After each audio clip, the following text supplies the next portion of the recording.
Hi, friends. Happy Monday. My name is Libby, and welcome to my audio journal, Finding Joy in the Shadows, where I spend time each week talking about the fun curveballs life throws our way and help us look for pockets of joy. This is also an opportunity for me to continue working through my own stuff while also sharing ways that can help maybe anyone who's listening work through some things in your life that might need some work so that we all can find joy together even in hard times. It is early on a Monday morning when I am recording this. I don't know about you, but I am a morning person. I like to get up, sometimes go for a workout, maybe a light run most days. Always have to pull myself together. Maybe not full makeup, right? Post pandemic, I've become a little bit more comfortable with the natural look. Um, but nobody ever regrets taking a shower, right? I think we can all agree on that. I do like to run through the Starbucks drive through, maybe light a scented candle. And then I like to plan out my day, plan out my week. Anyone else a to do list peep out there? Um, when I was younger, so we're going back to my teen years through my early 30s. I was definitely more of a fly by the seat of my pants kind of girl. But once I hit my 30s, definitely into my late 30s, the need for planning and organization took over my personality. And I find it very calming to now be able to check off something from my to do list. Anyone else out there relate to that? Um, no? Okay. Well, welcome to the second episode of my podcast, where we are going to dive in to how we can cultivate joy into our daily routines. But before we get started, let's spend a few minutes catching up on some recent happenings from around the world and dive into some LPs since we last chatted. For those of you needing a refresher, again, LP stands for Libby Problems. These are the quirky, fascinating topics that I find important, but you who might be listening, it might not even show up on your radar. It's a term my nephew coined, and it couldn't be more accurate. So I have my iced coffee ready, my list of things to talk about in front of me. Lulu Joy is here today somewhere. So I apologize ahead of time if you hear some barking in the background. Um, all right, let's get started. How was everyone's weekend? Mine has been really nice. I am recording this on Memorial Day, so it's a holiday weekend, and my friends and family were all off doing their own thing. So I had the luxury of having some nice quality me time. And I got to be lazy, got my nails done, did some grocery shopping, took a couple of naps, zoned out on my phone watching stupid, funny videos. The weather in Minnesota has been fairly nice, a little topsy turvy at times. One minute it's raining, next the sun is shining, then it's super hot, followed by really cold wind. So, oh, and then it rains again. So it's been a little weird, but I like the rain as long as nobody gets hurt. I love me a good thunderstorm. So this weather is right up my alley. On Sunday, I took my little Lulu Joy for our ritual Starbucks run. And then we walked through my favorite part of town. For any locals out there, it's downtown Wayzata. And it's legit my happy place.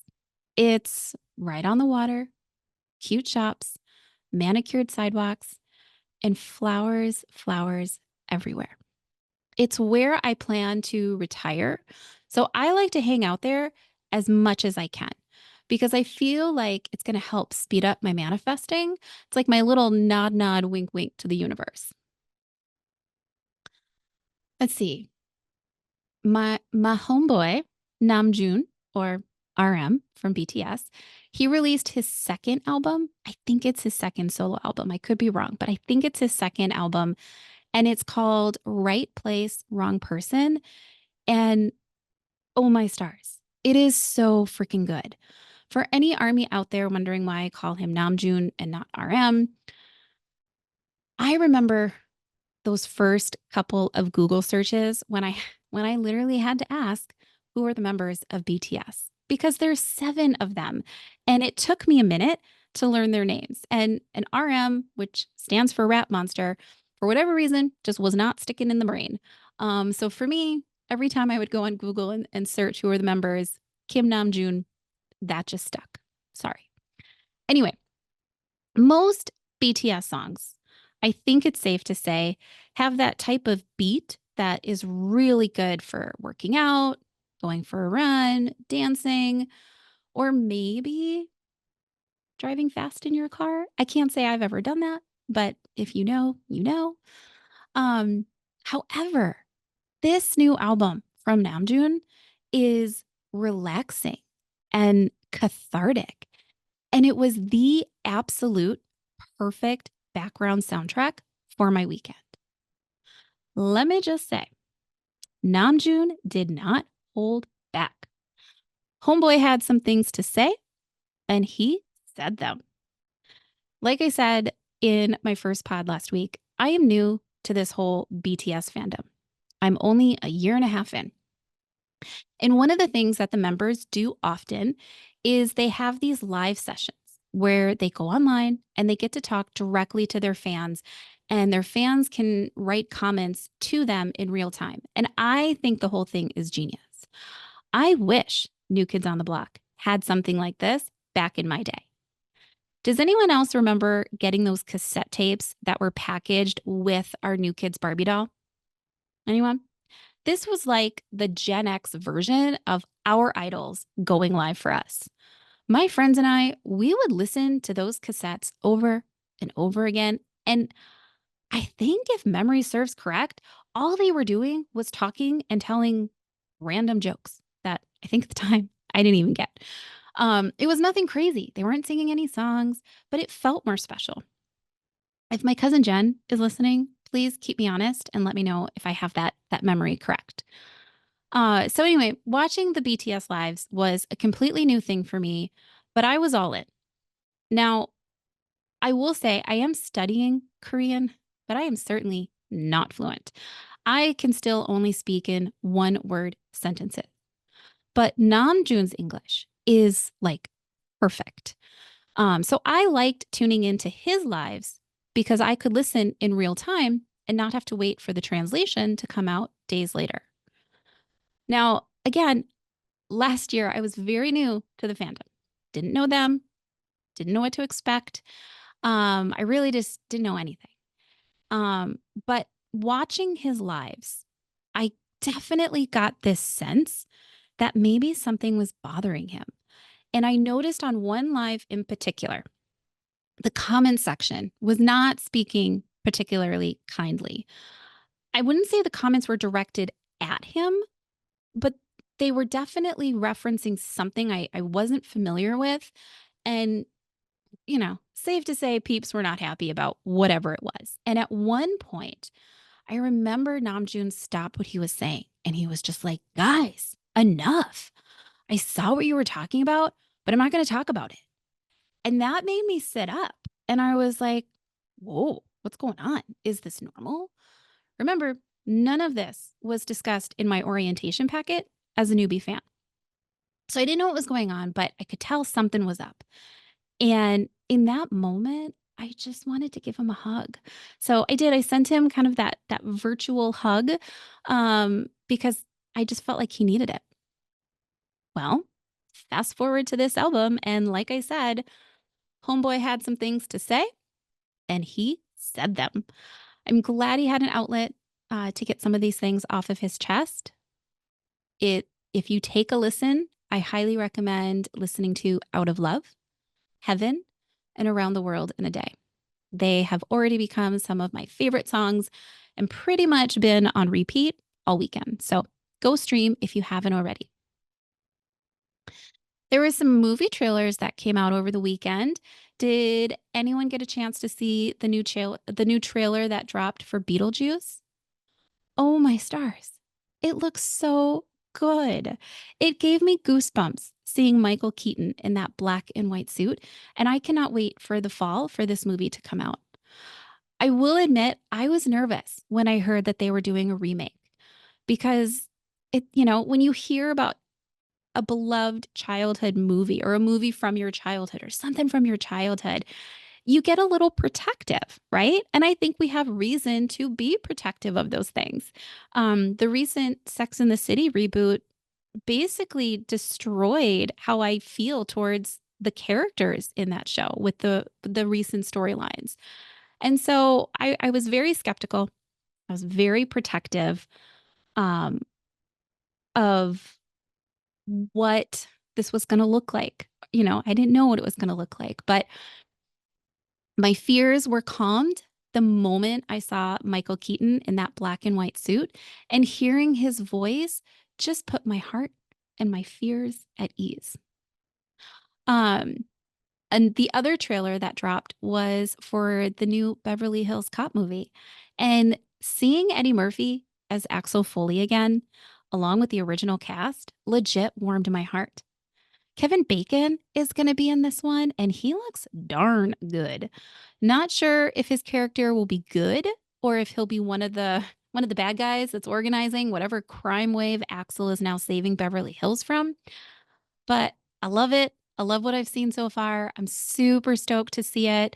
And just everything looks really, really good. So all the comments and videos between my Instagram and my Threads pages were just crowded with things that just kept referencing the carriage scene. And if you don't know, it's referring to a scene in the TV series Bridgerton.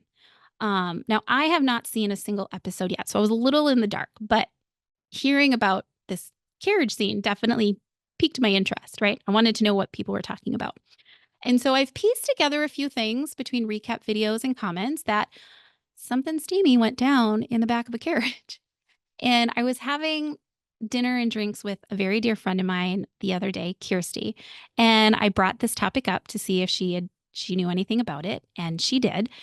And quick side note on Kirsty. Kirsty is the person solely responsible for my obsession with BTS. So send any hate mail to Kirsty. I remember sitting at lunch with her and telling her that, oh, I'm into these K dramas and they're so great. I love them. And all she said was, oh, well, if you like K dramas, then you'll love BTS. So you should go give them a try. I think you'll like them. And so I did. I went home, listened to my first song, and then my second, and then my third. And that was basically it. So send all the hate mail to Kirsty. So I'm having dinner and drinks with Kirsty. We're talking about Bridgerton. She hears that I haven't seen it yet, but I'm kind of interested, but I'm not really sure. And all my girl had to say was, I didn't lie to you about BTS, so you can trust me on Bridgerton. So I will say I have season 1, episode 1 queued up for tonight. So stay tuned on my thoughts. So I think I might be the last person to hear about this. Maybe, but I'm not. I think I am. But apparently, there is this all civilian SpaceX crew that is going to attempt to travel into space. And their goal is to have the entire crew walk outside the spaceship and carry out experiments to help understand the effects of spaceflight and radiation on humans. Okay, so this gives me tons of pauses and worry. Um, no launch date has been set yet, but according to all of the articles I read and their own website, all signs seem to indicate that could be as early as summer, which is like right now. Um, and I have a couple of initial thoughts. The first one being If NASA was established 60 years ago, right? 60 plus years ago, and they've been sending humans into outer space, and humans have been landing on the moon for over 60 years now. Are you telling me we don't have enough information to be able to answer the question how spaceflight and radiation affects humans? Um, yeah, that was that was the first thought, right? But this whole trip gives me tons and tons of pauses and worry. But I know they are adults making adult decisions based off information they feel comfortable with. So I wish them the absolute best. Thoughts and prayers times 1,000 for all of them. Over the weekend, I was able to catch up with one of my favorite podcasts that I like to listen to, and that is The Bob Cesca Show. If you have never heard of Bob or not really sure who he is, Bob Cesca is a writer, blogger. He is a political commentator, um, but he's also an all around nerd aficionado. And don't send me hate mail. This is how he describes himself. So um, I think I can honestly say I've learned more about Star Trek from listening to Bob talk about it in his show than I have from watching the series and movies my entire life. Um, he's also, if I'm permitted to say, very handsome. He's tall, nice broad shoulders, has a good voice, and I could honestly listen to him just read the phone book. So if you haven't checked out his pod, highly recommend. On Wednesdays, he always does an interview. And last week, he interviewed actor and comedian Hal Sparks, and they were discussing the future of artificial intelligence. And this is a hot topic right now for a lot of people, but also for me, not just personally, but also professionally. And I have to say, it was a little alarming when they basically said that if anyone is trying to avoid certain technologies right now, that's great, but you're not going to be able to swerve out of the way of AI. I did feel a little reassured when Hal stated that my guilty pleasure of leaning in on ChatGPT is not actually AI, but more how did he say it? Pattern recognition software that helps eliminate the tedious pieces of my day. So, okay, potato, potato. Um, but I will say this did make me feel somewhat better about leaning in on ChatGPT. Like I said, I'm Gen X. My generation, we grew up with John Connor's warnings. I mean, how many times does this man have to come back from the future to warn us about the rise of robots, right? But I'm just naive enough to believe Hal when he tells me I don't need to worry yet, or that leading in on ChatGPT is not going to bring about the end of the world. So, if any of those topics interest you, I highly recommend downloading that episode. All right. I can't think of any other hot topics or LPs. So we're going to go ahead and dive in. We're going to spend the rest of our time together talking about ways we can cultivate joy into our daily routines. Last week, I mentioned we would focus on things we can control versus things we cannot control. Now, I know for some of you that might be tuning in, still sounds funny to say, that this might be a concept that sounds a little elementary because it's something that you're already doing. And that's great. Maybe you're not defining it the same way I am, but bonus points if you're already aware and doing something like this. I will say for me, this exercise is really where it all began. I remember sitting in my therapist's living room. I remember I sat down with this like, oh, and I proceeded to unload a ton of things that I felt were wrong in my life, were going wrong in my life. You name it, I was ticking them off one by one. Family, friends, job, money, car, weight, anxiety, right? Blah, blah, blah, blah, blah. When I was done, Amy asked me how I could reword these problems in a way that gave me my power back. Now I stared at her, very confused, And I was like, well, what do you mean? I have no power. I just told you how all these things and people are draining me. I'm a victim. Poor me. So Amy had to break it down a little bit more for me because clearly I needed some more help. And she asked me a pretty basic question. She said, of all the things facing you right now, which ones do you have control over? Now, at that moment, my brain legit exploded. I sat there and restated some of the things I had just ticked off. But in using this filter, I was able to acknowledge that while I was carrying certain burdens as my own, they weren't actually my things and therefore wasn't my problem to solve or even take on. Now, I don't remember exactly what I talked to with Amy on that day. It was back in 2015, 2016. But I do remember having the realization that by restating what I perceived initially was a problem and now running it through this filter of what I could control, my list of quote unquote problems got a heck of a lot shorter and became a lot more manageable. So, what are some things we have control over in our lives? Well, I went to Google, and according to Google, I can control my attitude, my efforts, my actions, and my ethics. On the flip side, I cannot control your attitude, your efforts, your actions, or your ethics. This is how I got into the habit of creating my Monday morning routine of writing out my to do list for the week. I start by listing out everything and anything that needs my attention, whatever that is, whatever it looks like. It all goes down on one list.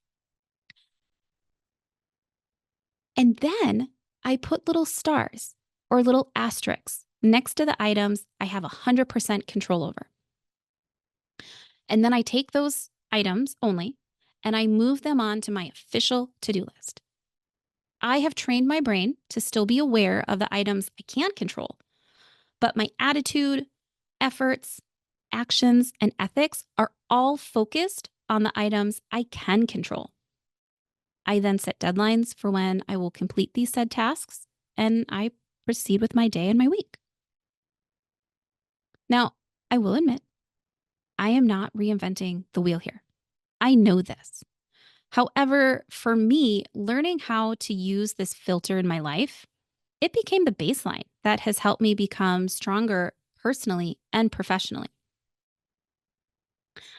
So let me ask, not that this is a live session, but want to try it out? I know for some that might be listening, if you've never done anything like this before, if you've never done anything formally like this before, it can, this activity might feel a little scary or intimidating. And it's okay. It's okay if it's messy at first. We're going to baby step it together.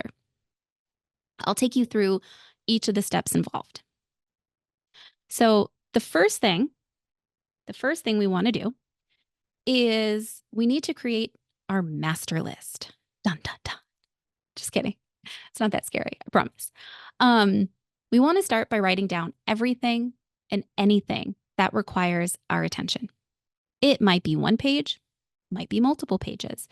The length doesn't matter. Just get it all out. Okay. Then what we want to do is we want to categorize and organize everything. You don't have to, but I do recommend it. I like to put all of my work things together, all of my family stuff together, things for my dog, my friends, things that might just be just for me. Now, I don't have human children, but if you do, then probably want to create a category for them too. Once we have a nice list that is now organized, the next thing we want to do is figure out how to prioritize each of these items. And a good place to start is select all of the pieces that you know are within 100% of your control, right? You will be the master of that task, that item, that thing. Highlight them, circle them, put a star next to them. These are the items that should clearly take our top priority. Go ahead and place them high up on your official to-do list. Next, if you have any items listed on your master list that we certainly cannot ignore or forget about, but maybe we're only one piece of the puzzle, right? It's not 100% control, but you know, we do have some control over some pieces. And so we don't want to lose sight of that. Go ahead and identify these items and then add them next to our official to-do list. Because like I said, while we cannot control everything about this item, there are still pieces within our control. So we want to prioritize them and focus on the pieces we can control. The next steps, really from there, it's really up to you how you would like to manage the remaining items. If you have any items left on your master list and they did not pass the first or the second prioritization phase and still haven't moved over to our official to-do list, then these items, while they might still be very important to us, they should be placed at a lower priority compared to the other items that are now on our official to-do list. If you want to include them on the same list, just for visibility, that's okay. It's up to you. This is your list. But make sure and place them under the other items we marked as top priority. I will say, when I first started doing this exercise, I did leave all the lower priority items off my official to-do list.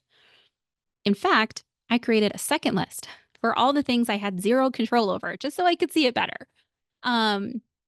Things I needed to keep an eye on, but I didn't want to get bogged down in there. So for me, I actually created two lists. That's what worked for me. So once we have our master list filled out and we've organized everything into their selected categories, we prioritized and moved the absolute most important items to our official to-do list, maybe even created another list just for the items we have now identified we have zero control over. The next step is probably the hardest one and the one that certainly took me the longest to get comfortable with. And that is training our brain to not allow the lower priority items to take our attention away from the higher priority items. I will admit, this is the hardest step, but if you can get good at it, maybe even master it one day, if you can train your brain to focus 80% of your day, 80% of your week on the highest priority items on your to-do list, which means not spending a majority of your day and weeks focused on the items you do not have control over, I promise you will start to notice something change within you. Now, I know that might sound corny, but imagine a scenario where you are now being proactive in your days, in your weeks, and you are working through tasks, situations, issues proactively instead of reactively. Does that make sense? What I'm trying to say is, if you can get somewhat good at training your brain to focus on the items you can complete, the things you can bring across the finish line, how would that make you feel? Would it make you feel good? Would you feel productive? Like you're moving the needle forward? Yeah. This is an exercise that can help find ways to cultivate joy into our daily life, because the activities we're focusing on are bringing us positive results because we have control over it. My challenge to anyone that is listening, baby step it. Start by creating your master list first. What are you focusing on today, this week, this month? What's taken place in your house with your family and your friends? From that list, organize it. Place each item into its respective category.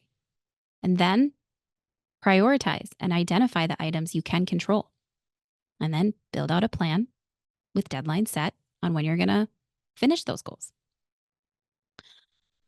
Now, a common question usually is, well, that sounds great, simple enough, but what the heck do I do with all these things I can't control, but I also can't ignore them either? And I get that. I That's a great question. I wrestled with that one too for a long time. And I think we need to remember that the goal of this exercise is certainly not to completely ignore anyone or leave someone hanging, right? Or to say, you're not a priority, so I'm not, right? Like that's not the purpose. The purpose of this exercise is to start teaching us how to prioritize the items impacting our world so that we are not feeling bogged down by the items we can't control. A dear late friend of mine used to laugh at me whenever I would vent to her. And she would always say, oh, there goes Libby again, opening up all her filing cabinets, right? And it makes sense. The goal of this exercise is to simply put so much focus and priority on the things we can control, right? The items that, when we complete them, make us feel happy. They make us feel good.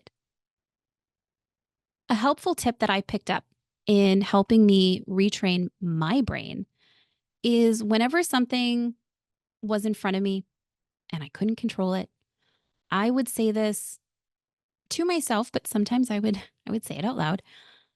I would say, I cannot control this thing, this person, or this situation. So I'm going to place it in a box, put the box on a shelf, and remove it from my immediate focus for right now. Once I'm done with priority item X, Y, and Z, or maybe when I get a 20-minute break or go for a walk, or maybe when my kids are taking a nap and I have a few minutes, then it's okay to allow yourself to spend some time checking in on these other items or problems or projects, people, or things. But I would recommend setting a time limit, right? So then that way, once you reach that time limit, it's time to put those items back in the box, place the box back on its shelf, and get back to our higher priority items. I had to become very disciplined with my thoughts, and it has taken me years to be able to do this kind of well. And I am now at a point in my life that when something or someone or a situation leaps out of nowhere and it's something I can't control, I will pause and legit say, get out, get out, get out, get out. I cannot control you. I cannot control this situation. And I need to put my focus on these other items first. And only when I am ready or when I have time, then I will spend the time with these other thoughts. In the end, what I got out of doing this is that I just didn't have the same amount of time in my day for the things I used to clear my entire day for. I think this could be a helpful tool for you to help you cultivate joy into your daily routine, which is why I wanted to share it, especially as the first topic. Instead of taking on too much or opening up all your filing cabinets, as my late dear friend used to tell me, now you are able to organize your thoughts and you get to become proactive in your day instead of feeling maybe powerless and reactive. My challenge is for you to try this out. Baby steps. Like I said, this took me years to get somewhat good at, so give yourself some self love if it ends up taking you a few minutes to get comfortable with it. Is it a lot of work? Yeah. Will it be tiring? Yeah.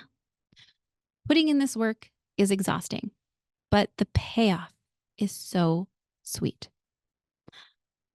I remember telling my brother about this exercise that Amy put me through, and I was so animated and I was so excited to share it with him. And I was telling him how, oh, yeah, I'm rewording things to restate them so I have the power. and I'm creating all these lists for things I can control, things I can't control. And the whole time he just sat and watched me with this look on his face. And when I was done talking, he just said, "That sounds exhausting." And he was right. Putting in this work is not easy, but the payoff is so sweet. Trust me. Finding your inner strength and joy, becoming stronger at managing the people and things in your life, and focusing on changing the things you can, it really does something to your brain in a really, really good way. Okay, I think I've babbled on long enough. We will add more to this next week. I hope everyone has a great rest of your day, has an amazing week, and I look forward to our next chat. Peace out, friends.